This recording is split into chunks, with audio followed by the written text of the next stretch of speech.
ফেব্রুয়ারিতে ত্রয়োদশ জাতীয় সংসদ নির্বাচন, সারা দেশ প্রস্তুত হচ্ছে একটি অবাধ, সুষ্ঠু এবং গ্রহণযোগ্য নির্বাচনের জন্য।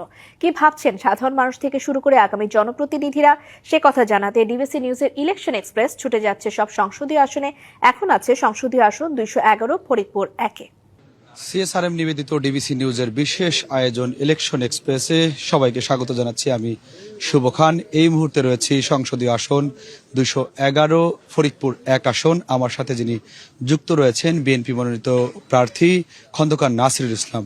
তার কাছ থেকে জানতে চাইব তার প্রচারণা, নির্বাচনী প্রচারণা কেমন চলছে এবং এই এলাকার সাধারণ মানুষের জন্য নতুন কি প্রত্যাশা দিচ্ছে, বিজয়ী হলে তাদের জন্য কি কি করবেন। জনাব খন্দকার নাসিরুল ইসলাম, আপনাকে ডিবিসি নিউজের পক্ষ থেকে স্বাগত। বিসমিল্লাহির রহমানির রহিম। আমি প্রথমে ধন্যবাদ জানাতে চাই ডিবিসি ইলেকশন এক্সপ্রেসকে।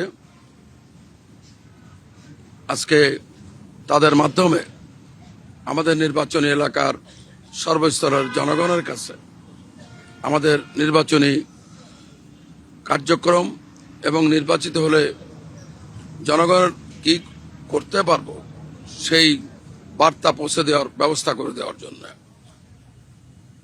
আপনারা জানেন, বহু চড়াই উতরাই পেরিয়ে, বহু রক্তের বিনিময়ে, বহু জীবনের বিনিময়ে, বহু নেতা কর্মীর ত্যাগের বিনিময়ে আজকে একটা নির্বাচনের সম্মুখীন আমরা হতে পেরেছি।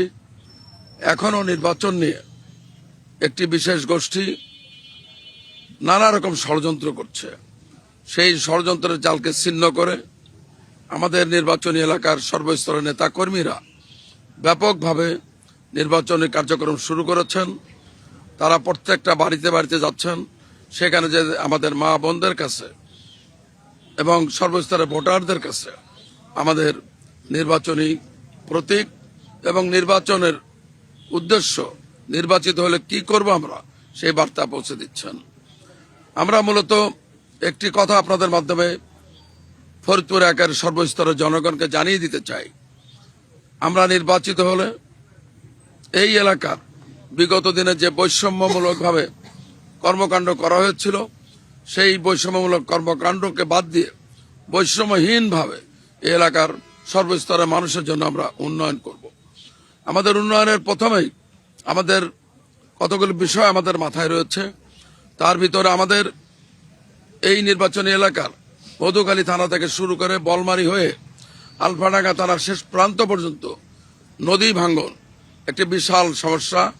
হাজারো মানুষ তারা বছর বছর তাদের বাড়িঘরদোর বাস্তবিক হারাচ্ছে। এই মানুষগুলোকে রক্ষা করার জন্য বিগত দিনের সরকার যা করেছে সেটা খুবই অপ্রতুল। আমি আজকে আপনাদের মাধ্যমে জনগণকে জানিয়ে দিতে চাই, ইনশাল্লাহ আমাদের দল রাষ্ট্রীয় ক্ষমতা আসলে সর্বপ্রথম ফরিদপুর 1-এর এই নদী শিকস্ত এলাকার সর্বস্তরে ভাই বোনদেরকে রক্ষা করার জন্য আমরা অগ্রাধিকার ভিত্তিতে কাজ করব।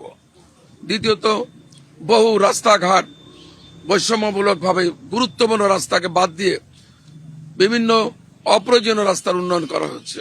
সে সমস্ত রাস্তাঘাট এবং আমাদের 3টি উপজেলাতে 3টি হসপিটাল আছে, হসপিটালগুলো খুবই খারাপ অবস্থা। এই হসপিটালে চিকিৎসার সেবার মান খুবই নিম্ন পর্যায়ের। আমি এই সেবার মান উন্নয়ন করব, সর্বস্তরের মানুষের চিকিৎসা যাতে তাদের দোরগোড়ায় পৌঁছে দেওয়া যায় সেই ব্যবস্থা গ্রহণ করব। আপনার এলাকার শিক্ষার মান কেমন, যদি সংক্ষেপে বলেন। আমার এলাকার শিক্ষার মান সারা দেশের মতো একই অবস্থা। বিগত দিনের শিক্ষার মানকে দলীয়করণ করা হয়েছিল এবং শিক্ষা ব্যবস্থাকে ধ্বংস করে দেওয়া হয়েছিল। আমাদের দল রাষ্ট্রীয় ক্ষমতায় আসলে প্রত্যেকটা শিক্ষকের হাতে আমরা প্রত্যেকের হাতে একটি করে ট্যাবলেট পৌঁছায় দিব। প্রত্যেকটা শিক্ষকের হাতে একটি করে কম্পিউটার থাকবে। ঢাকা শহরে বা বড় বড় শহরের ছেলেমেয়েরা যে মানের শিক্ষা পায়, সেই একই মানের শিক্ষা আমরা আমাদের গ্রাম পর্যায়ে, আমাদের সরকার আল্লাহ যদি রহমত করে বিএনপি রাষ্ট্রীয় ক্ষমতা আসে, এটাও আমাদের একটি অগ্রাধিকার ভিত্তিতে আমরা এই কাজটি করব। অসংখ্য ধন্যবাদ আপনাকে। দর্শক দেখছিলেন সিএসআরএম নিবেদিত ডিবিসি নিউজের বিশেষ আয়োজন ইলেকশন এক্সপ্রেস। আমরা আজকে ছিলাম ফরিদপুর সংসদীয় আসন 1, সংসদীয় আসন 211। দর্শক, আমাদের নেক্সট পর্ব হবে রাত 9টায় ফরিদপুর 1 আসনেই। দেখতে চোখ রাখুন ডিবিসি নিউজ, আমাদের সাথেই থাকুন, ডিবিসি নিউজের সাথেই থাকুন।